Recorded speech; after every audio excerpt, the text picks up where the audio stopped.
یو خبر په میډیا باندې چلیږي زمونږ د پاکستان سابق صدر عارف علوي صاحب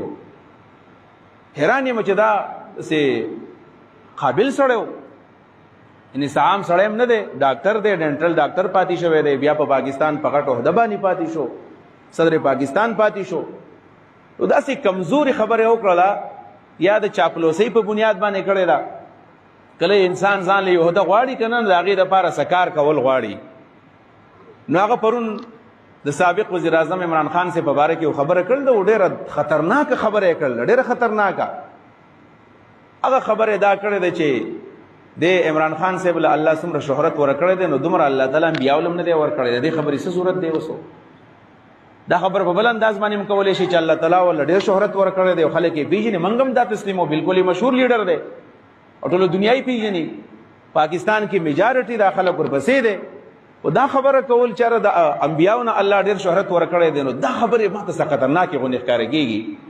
او دې خبرو په شا باندې بل څه شی موجود دی چېرته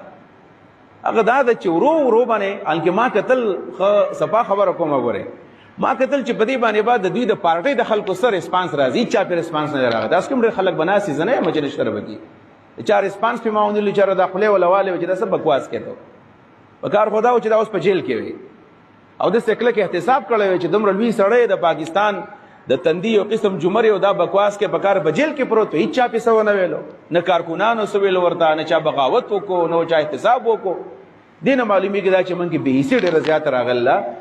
موږ د پیغمبر علیه السلام ذهني غلامان نه یو بلکې موږ د خپلو لیډرانو د خپلو پارټو ذهني غلامان جوړ شوي یو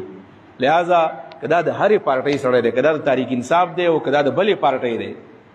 په داسې مسلو کې ګوره راځي چې موږ د خپل پیغمبر علیه صلات وسلام او د انبیاو چې کومه خبر ده په دې کې د چا سره کمپرومایز ونه کړو بس ټیک خبرې ترې ټیک وایو غلطې ته غلطه وایه که خپل دی او که پردی دی